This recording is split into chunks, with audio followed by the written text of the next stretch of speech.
एक लड़की थी जो कृष्ण जी की अनन्य भक्त थी। बचपन से ही कृष्ण भगवान का भजन करती थी, भक्ति करती थी। भक्ति करते करते बड़ी हो गई। भगवान की कृपा से उसका विवाह भी श्री धाम वृंदावन में किसी अच्छे घर में हो गया। विवाह होकर पहली बार वृंदावन गई, पर नई दुल्हन होने से कहीं न जा सकी और मायके चली गई। और वह दिन भी आया जब उसका पति उसे लेने उसके मायके आया। अपने पति के साथ फिर वृंदावन पहुंच गई। पहुंचते पहुंचते उसे शाम हो गई। पति वृंदावन में यमुना किनारे रुककर कहने लगा, देखो, शाम का समय है, मैं यमुना जी में स्नान करके अभी आता हूँ। तुम इस पेड़ के नीचे बैठ जाओ और सामान की देखरेख करना। मैं थोड़ी ही समय में आ जाऊंगा। यहीं सामने ही हूँ। कुछ लगे तो मुझे आवाज दे देना। इतना कहकर पति चला गया और वह लड़की बैठ गई। अब एक हाथ लंबा घूंघट निकाल कर रखा है, क्योंकि गांव है, ससुराल है, और वहीं बैठ गई। मन ही मन विचार करने लगी कि देखो, ठाकुर जी की कितनी कृपा है। उन्हें मैंने बचपन से भजा है और उनकी कृपा से मेरा विवाह भी श्रीधाम वृंदावन में हो गया। मैं इतने वर्षों से ठाकुर जी को मानती हूँ, परंतु अब तक उनसे कोई रिश्ता नहीं जोड़ा है। फिर सोचती है, ठाकुर जी की उम्र क्या होगी? लगभग 16 वर्ष के होंगे। मेरे पति 20 वर्ष के हैं, उनसे थोड़े से छोटे हैं। इसलिए मेरे पति के छोटे भाई की तरह हुए और मेरे देवर की तरह। तो आज से ठाकुर जी मेरे देवर हुए।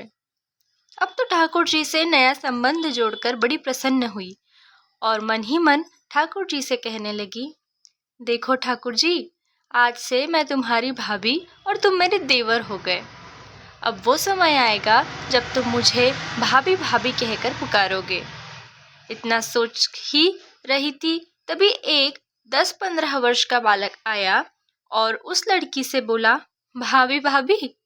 लड़की अचानक अपने भाव से बाहर आई और सोचने लगी, वृंदावन में तो मैं नहीं हूँ, ये भाभी कहकर कौन बुला रहा है। नहीं थी, इसलिए घूंघट उठाकर नहीं देखा कि गांव के किसी बड़े बूढ़े ने देख लिया तो बड़ी बदनामी होगी। अब वह बालक बार बार कहता, पर वह उत्तर न देती। बालक पास आया और बोला, भाभी, तनिक अपना चेहरा तो दिखाई दे। अब वह सोचने लगी, अरे ये बालक तो बड़ी ही जिद कर रहा है, इसलिए कस के घूंघट पकड़कर बैठ गई कि कहीं घूंघट उठाकर देख न ले। लेकिन उस बालक ने जबरदस्ती घूंघट उठाकर चेहरा देखा और भाग गया।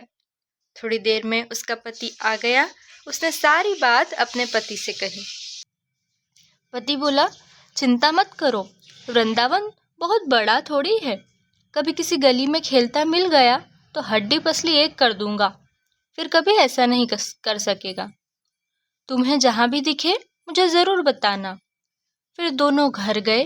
कुछ दिन बाद उसकी सास ने अपने बेटे से कहा, बेटा देख, तेरा विवाह हो गया, बहू मायके से भी आ गई, पर तुम दोनों अभी तक बाकी बिहारी जी के दर्शन के लिए नहीं गए। कल जाकर बहू को दर्शन करा कर लाना। अब अगले दिन दोनों पति पत्नी ठाकुर जी के दर्शन के लिए मंदिर जाते हैं। मंदिर में बहुत भीड़ थी। लड़का कहने लगा, देखो, तुम स्त्रियों के साथ आगे जाकर दर्शन करो, मैं भी आता हूँ। अब वह आगे गई पर घूंघट नहीं उठाती। उसे डर लगता है, कोई बड़ा बूढ़ा देखेगा तो कहेगा, नई बहू घूंघट के बिना घूम रही है। बहुत देर हो गई। पीछे से पति ने आकर कहा, अरे बावली, बिहारी जी के सामने हैं, घूंघट काहे नाय खोले। घूंघट नाय खोलेगी तो दर्शन कैसे करेगी। अब उसने अपना घूंघट उठाया और जो बाकी बिहारी जी की ओर देखा तो बाकी बिहारी जी की जगह वही बालक मुस्कुराता हुआ दिखा। तो एकदम से चिल्लाने लगी, सुनिए, जल्दी आओ, जल्दी आओ। पति पीछे से भागा भागा आया। बोला, क्या हुआ? लड़की बोली, उस दिन जो मुझे भाभी भाभी कहकर भागा था, वह बालक मिल गया। पति ने कहा, कहाँ है? अभी उसे देखता हूँ। तो ठाकुर जी की ओर इशारा करते हुए बोली, ये रहा। आपके सामने ही तो है। उसके पति ने जो देखा तो अवाक रह गया और बोला, तुम धन्य हो। वास्तव में तुम्हारे हृदय में सच्चा भाव ठाकुर जी के प्रति है। मैं इतने वर्षों से वृंदावन में हूँ और मुझे आज तक उनके दर्शन नहीं हुए, और तेरा भाव इतना उच्च है कि बिहारी जी के तुझे दर्शन हुए। राधे कृष्ण। राधे राधे। अगर आपको वीडियोस पसंद आ रहे हैं तो इन्हें लाइक कीजिए, शेयर कीजिए और चैनल को सब्सक्राइब करें। Thank you. धन्यवाद।